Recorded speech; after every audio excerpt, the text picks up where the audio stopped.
Picture this. You need to track an electrical signal all the way from a red-hot factory furnace straight to the dial of a measurement instrument. If you're diving into engineering, understanding this specific journey is totally fundamental to grasping how we actually control heavy industrial processes. Think about it for a second. How exactly do you measure a 1,000-degree furnace from 100 feet away without your tools just melting into a puddle? It's a million-dollar industrial problem. Solving it means ditching standard thermometers and understanding the physics of indirect measurement. In this explainer, we're breaking down industrial measurement fundamentals, the reference junction problem, choosing the right lead wires, what's inside a millivoltmeter, and real-world measurement applications. Let's get right into it. First up, industrial measurement fundamentals. Normally, you'd probably just measure something directly, right? Like using a ruler for length or a scale for weight. But in an industrial setting, when things get ridiculously hot, you can't just stick a physical probe in there. That's where indirect measurement comes in. We rely on established mathematical relationships, translating an electromotive force, which is basically electrical pressure or voltage, into a temperature reading we can actually use. So the whole journey of our signal kicks off at the thermocouple. It's a rugged, inexpensive sensor that acts essentially as a reversible heat engine. It takes that extreme thermal energy, the heat from the process, and converts it into a tiny, measurable electrical voltage, or EMF. This is the crucial first step in getting our baseline process data.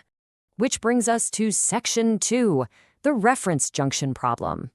If you trace the circuit, you've got the measuring junction sitting right in the intense heat of the furnace. But that electrical signal has to travel all the way back to what we call the reference junction, usually located near the readout instrument. And here's the catch. The thermal EMF generated depends entirely on the temperature difference between these two specific junctions. Since your hot measuring point and your readout meter could literally be hundreds of feet apart in a huge factory, you hit two massive physical hurdles. First, you have to find a perfectly stable location for that reference junction. And second, you've got to deal with the long connecting wires spanning the entire distance. Let's zoom in on that reference junction. If the temperature around it isn't kept highly stable, say inside an air-conditioned control room, your baseline voltage fluctuates. If that baseline shifts, your final temperature reading is suddenly way off. We're talking about a level of sensitivity where a drafty room could literally cause an entire factory process to overheat and fail. Now for Section 3, choosing the right lead wires. You can't just use any random wire to bridge that 100-foot gap. To prevent huge electrical errors, you have to meticulously match your long lead wires to the thermocouple's specific metal properties. So, an iron constant-on thermocouple pairs perfectly with iron constant-on lead wires. But for pricier sensors like chromol-alumol, you might use slightly more affordable alloys like an iron and copper nickel mix, because they actually share the exact same temperature EMF characteristics up to a certain point. It's all about perfectly matching those thermoelectric properties. Moving on to Section 4, let's look inside the Milli-Voltmeter. Once the signal safely travels the distance, it hits the readout device, the Milli-Voltmeter. This instrument is essentially a finely calibrated DC galvanometer. Inside, it's packing a permanent alloy magnet engineered for a steady magnetic field, a soft iron core to minimize the air gap, and a super sensitive moving coil suspended right in the middle. This setup brilliantly illustrates the D'Arsonval principle in action. The electric current from our thermocouple flows into that moving coil, creating an electromagnetic push. This magnetic torque literally fights against the physical tension of a tiny spiral hairspring. The resulting twist physically rotates a pointer across a dial, perfectly proportional to the current. That is exactly how invisible heat is translated into a visible number you can read. Now, if you apply Ohm's law to the whole loop, the exact voltage hitting the meter is calculated based on the total combined resistance. That means factoring in the resistance of the instrument itself, the moving coil, those long lead wires, and the thermocouple. Every single piece of hardware adds resistance, making precise calibration of the entire system absolutely crucial. Finally, Section 5, real-world measurement applications. So what happens if the control room's AC kicks on and the ambient temperature drops?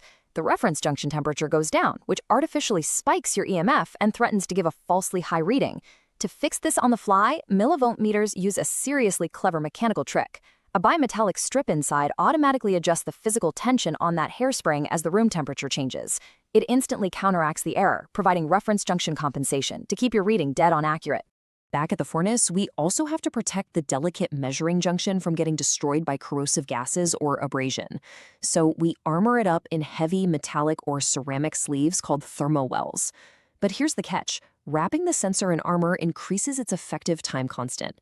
Basically, it creates a lag. The sensor takes longer to register rapid temperature changes in the process. It's a classic engineering trade-off between getting a fast response and making sure your hardware actually survives.